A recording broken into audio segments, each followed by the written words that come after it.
नमस्कार। आज महाराष्ट्र देख रहे हैं आप और मैं हूं आपके साथ आशीष प्रमोद गोस्वामी। महाराष्ट्र के पूर्व गृह मंत्री अनिल देशमुख के नागपुर स्थित कुछ ठिकानों पर सीबीआई की टीम ने छापेमारी की।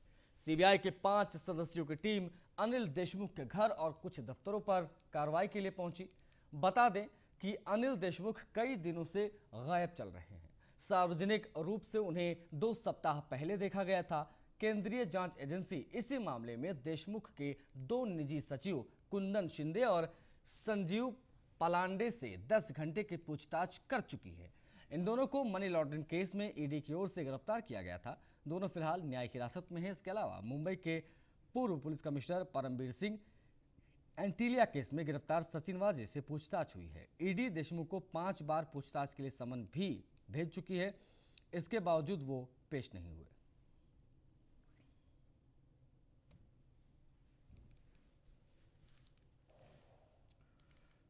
बढ़ते आगे, यूपी की लखीमपुर खीरी घटना के विरोध में कांग्रेस, राष्ट्रवादी कांग्रेस और शिवसेना ने बंद का आह्वान किया।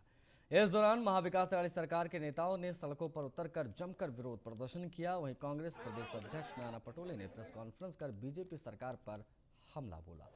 उन्होंने बीजेपी पर लखीमपुर कांड के मुख्य आरोपी आशीष मिश्रा को बचाने का आरोप लगाया।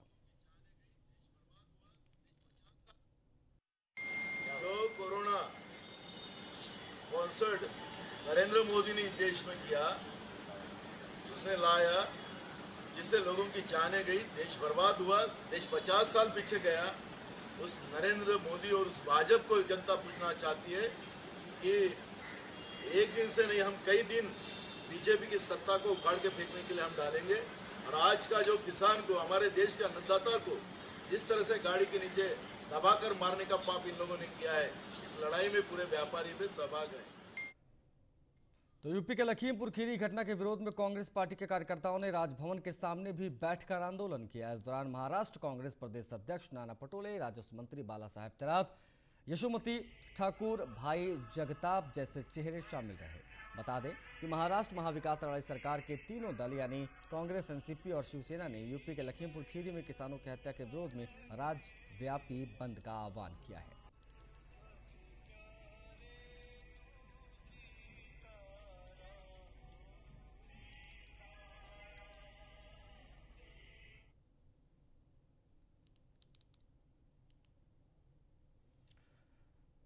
लखीमपुर खीरी घटना के विरोध में महाराष्ट्र में सत्तारूढ़ महाविकास अघाड़ी सरकार की ओर से महाराष्ट्र बंद किया गया। महाराष्ट्र के कैबिनेट मंत्रियों ने इस बंद का समर्थन करते हुए अपनी अपनी प्रतिक्रियाएं दी हैं।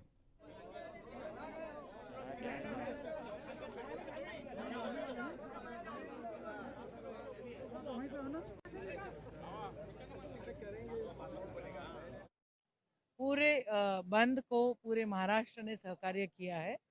पूरा महाराष्ट्र बंद है और बंद सक्सेसफुल है। लेकिन कुछ लोग हैं जो इसे दाग लगाना चाहते हैं। वो कुछ हिंसक बर्ताव कर रहे हैं, इस चीज़ का भी निषेध है। लेकिन जो लोग ये कर रहे हैं वो महाविकास आघाड़ी का पार्ट नहीं है। किसानों के समर्थन में, संविधान के सपोर्ट में, संविधान कोई तोड़ेगा, कोई अलग तरीके से पेश आएगा, बर्ताव करेगा तो हम कैसे सहन करेंगे? आए दिन कोई धमकी देता है, आए दिन कुछ करता है, आए दिन किसी का मार डालते हैं, आए दिन कोई किसी के ऊपर अत्याचार हो जाता है। ये नहीं सहन करेंगे। क्यों सहन करेंगे? हम लोग नहीं सहन करेंगे, हम रास्ते पे उतरेंगे। ये वही आंदोलन है जो किसान पिछले 1.5 साल से कर रहा है। ये वही आंदोलन है जहां 600 लोगों से ज्यादा लोगों ने अपनी जान गंवा चुकी है। और इस आंदोलन को अभी भी जो है पंतप्रधान जी और भारतीय जनता पार्टी समझने को तैयार नहीं है। और आज उनके नेता के इसमें भी जो है हिंदू मुसलमान ढूंढने की कोशिश कर रहे हैं। शिवसेना सांसद संजय राउत ने महाराष्ट्र बंद पर आवाज उठाते हुए कहा कि आज महाराष्ट्र ने किसानों के लिए आवाज उठाई, अभी पूरा देश, राज्य और हर गांव आवाज उठाएंगे।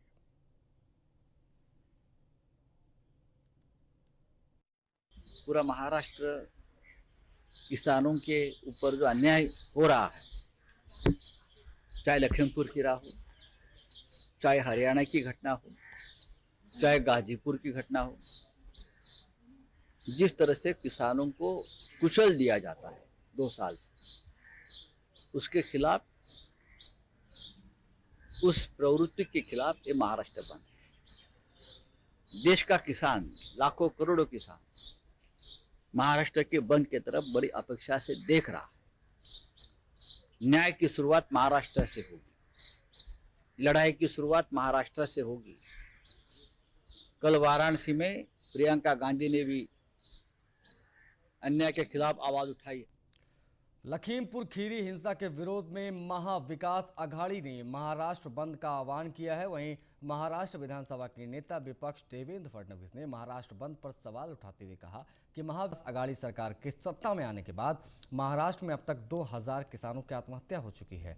हाल ही में आई बारिश और बाढ़ की वजह से किसानों को जबरदस्त नुकसान हुआ है, उनके लिए कोई मदद नहीं पहुंचाई गई। मराठावाड़ा के किसानों के आंसू पोंछने का इनके पास वक्त नहीं है। अगर किसानों से सहानुभूति है तो मराठावाड़ा के किसानों के लिए महाविकास अघाड़ी पैकेज क्यों नहीं घोषित करती।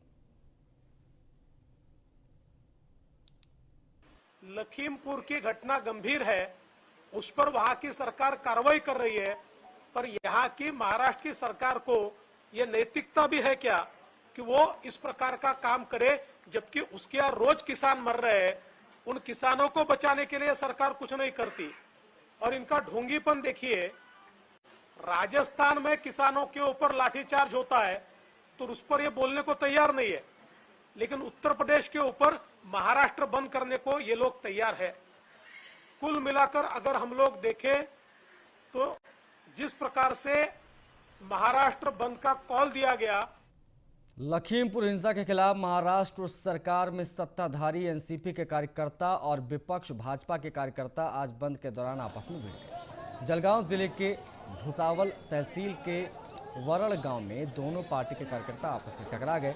दोनों पार्टियों के जख्मी कार्यकर्ताओं को अस्पताल में दाखिल किया गया। महाविकास अघाड़ी सरकार ने आज महाराष्ट्र बंद का ऐलान किया था।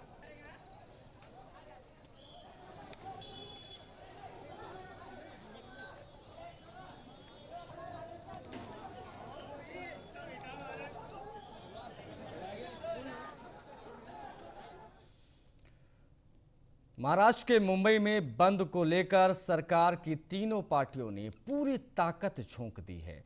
इस बंद की वजह से आम जनता को कई दिक्कतों से गुजरना पड़ रहा है।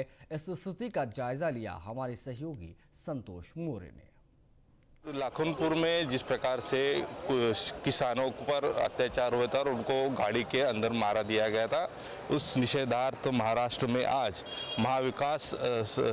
महाविकास आघाड़ी की तरफ से पूरा महाराष्ट्र में बंद का आह्वान किया गया था। और उस बंद को ये महाराष्ट्र में बड़े पैमाने पे लोगों का प्रतिसाद मिलते दिखाया जा रहा है, क्योंकि अभी फ़िलहाल में हम खड़े हैं मुंबई के सबसे बड़े जहाँ पे सबसे ज़्यादा लोगों की भगदड़ लगी रहती है उस एरिया में, और उसका नाम है छत्रपति शिवाजी महाराज टर्मिनल।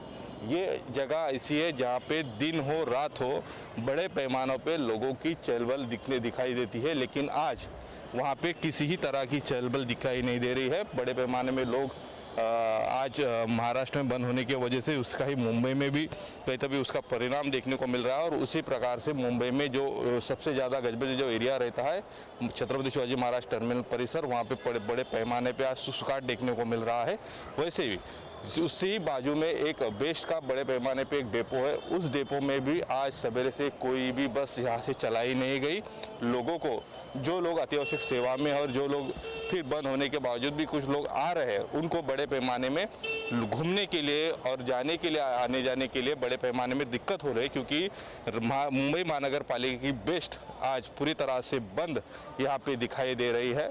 लेकिन जहाँ तो पूरे महाराष्ट्र की बात की जाए तो बहुत से जगह पे बड़े पैमाने पे बंद आज लोगों की तरफ से किया गया। मुंबई के कृषि उत्पन्न बाजार समिति रहे, नवी मुंबई की रहे, तो बहुत पैमाने पे, और उसमें कई जगह पे अंशक शिवसेना की तरफ से भी कई जगह पे देखने को पाया गया है। लेकिन जिस प्रकार से कुछ लोगों की राय आ रही है कि इस बंद को कुछ लोग समर्थन कर रहे हैं और कुछ लोग इसको विरोध भी कर रहे हैं।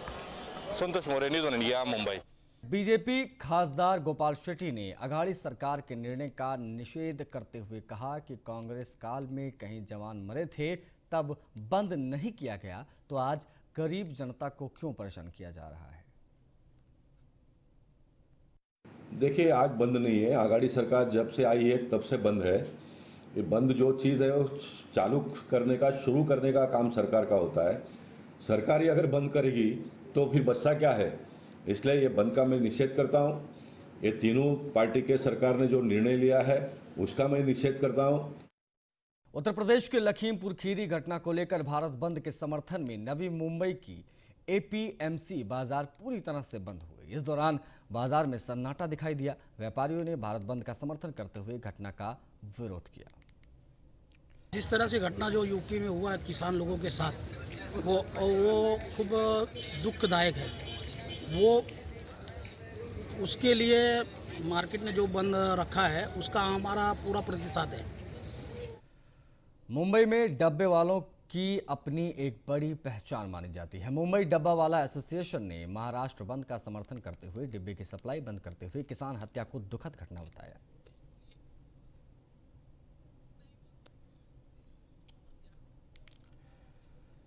लखीमपुर खीरी घटना के विरोध में महाराष्ट्र बंद का असर कई जिलों में दिखाई दिया। कोल्हापुर जिले में महाविकास अघाड़ी ने नेशनल हाईवे पर रास्ता रोको आंदोलन किया। इस दौरान कांग्रेस के विधायक राजू अवाले के नेतृत्व में बीजेपी के खिलाफ कार्यकर्ताओं ने प्रदर्शन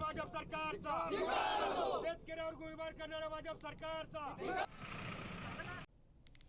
लखीमपुर खीरी हिंसा के विरोध में महाविकास अघाड़ी की ओर से किए गए महाराष्ट्र बंद के दौरान शिवसेना कार्यकर्ताओं ने हिंसक प्रदर्शन भी किया। इस दौरान ठाणे के एक ऑटो रिक्शा चालक की पिटाई का वीडियो भी सामने आया है।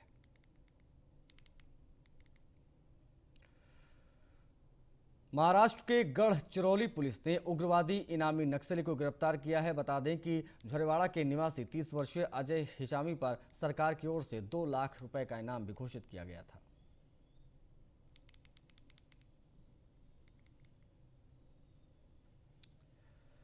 उधर अहमदनगर जिले में हुई बारिश से कई डैम ओवरफ्लो हो गए। जिले में 1 घंटे में करीब 11 mm बारिश हुई। मौसम विभाग की ओर से भारी बारिश को देखते हुए अहमदनगर जिले में येलो अलर्ट जारी कर दिया गया था। अहमदनगर जिले में कल दोपहर 3 बजे से कई जगह पर जो है झमाझम बारिश हुई, जिसके चलते जिले के कई डैम जो है वो ओवरफ्लो हुए। मैं अभी हूँ मांडोहोल डैम पर, जहां पर आप मेरे पीछे देख सकते हैं कि किस तरह से ये डैम जो है वो ओवरफ्लो हुआ है और यहाँ पर बड़े पैमाने पर सैलानी जो है वो घूमने आए हैं। अहमदनगर जिले में कल 1 घंटे में लगभग 11 मिलीमीटर बारिश हुई। मौसम विभाग के अलर्ट के अनुसार यहाँ पर बारिश हुई। कल येलो अलर्ट जो है वो मौसम विभाग ने जारी किया था। कल हुए बारिश के कारण अहमदनगर जिले में खेती का बड़े पैमाने पर जो है वो नुकसान हुआ।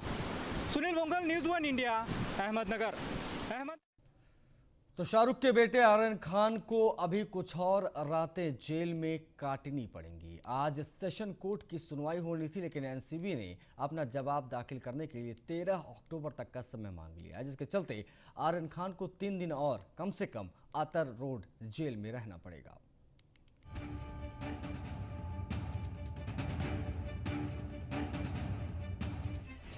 क्रूज ड्रग्स पार्टी में फंसे शाहरुख खान के बेटे आर्यन खान की मुश्किलें अभी और बढ़ गई है। आर्यन की जमानत को लेकर आज सेशन कोर्ट में सुनवाई होनी थी, जो आज नहीं हो सकी और कोर्ट ने सुनवाई 13 अक्टूबर तक टाल दी है, जिसके चलते आर्यन खान को अब 3 दिन और ऑर्थर रोड जेल में रहने पड़ेंगे। दरअसल कोर्ट में आज सुनवाई के दौरान एनसीबी को अपना जवाब दाखिल करना था, लेकिन एनसीबी ने पेपर वर्क का हवाला देते हुए आज अपना जवाब दाखिल नहीं करवाया। एनसीबी ने कोर्ट से कहा कि उनका पेपर वर्क अभी बचा हुआ है, जिसे पूरा करने के लिए एनसीबी ने बुधवार तक का समय मांगा है और एनसीबी बुधवार को सुबह 11 बजे अपना जवाब दाखिल करेगी और कोर्ट दोपहर 2:45 पर अपना फैसला सुनाएगी, जिसके चलते आज आर्यन खान पर कोई फैसला नहीं लिया गया और सुनवाई 13 अक्टूबर तक टाल दी गई। ये पहला मौका नहीं जब आर्यन खान की जमानत को लेकर कोई फैसला नहीं आया है। इससे पहले 8 अक्टूबर को मुंबई के मजिस्ट्रेट कोर्ट ने आर्यन खान की जमानत याचिका को खारिज कर दिया था।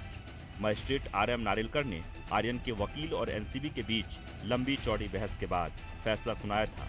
मजिस्ट्रेट ने आर्यन समेत अन्य 2 की याचिका को नामंजूर करते हुए कहा था कि ये केस मेंटेबल नहीं है। आर्यन खान के सपोर्ट में बॉलीवुड के सितारे तो अपनी प्रतिक्रिया दे ही रहे थे, लेकिन अब इस मामले को सियासी रंग देना भी शुरू कर दिया गया है। पीडीपी प्रमुख महबूबा मुफ्ती ने ट्वीट कर आर्यन खान को सपोर्ट किया है। किसानों की हत्या के आरोपी केंद्रीय मंत्री के बेटे पर कार्रवाई करके उदाहरण देने के बजाय केंद्रीय एजेंसियां 23 साल के लड़के के पीछे इसलिए हैं क्योंकि उनका सरनेम खान है। न्याय की विडंबना यही है कि बीजेपी के कोर वोट की इच्छाओं को पूरा करने के लिए मुसलमानों को टारगेट किया जा रहा है। फिलहाल आर्यन खान मामले में कोर्ट का क्या फैसला आता है, ये तो 13 अक्टूबर तक पता चलेगा, लेकिन आर्यन खान कंट्रोवर्सी को लेकर हर कोई सुर्खियों में रहने की कोशिश में जरूर लगा है। Bureau report, news 1 India. BJP प्रवक्ता राम कदम ने महबूबा मुफ्ती के ट्वीट पर बयान देते हुए कहा है कि मुफ्ती का यह बयान समाज में दरार पैदा करने वाला है। महबूबा मुफ्ती की ओछी राजनीति का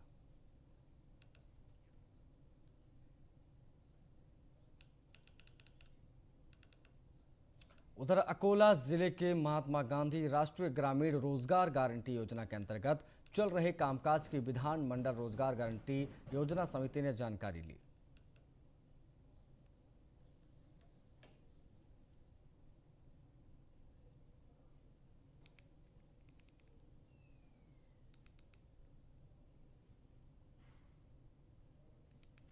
बॉलीवुड के शहंशाह अमिताभ बच्चन का आज 79वां जन्मदिन है। अमिताभ बच्चन के जन्मदिन के मौके पर उनके तमाम फैंस उनके घर जलसा के बाहर भीड़ लगाए नजर आए।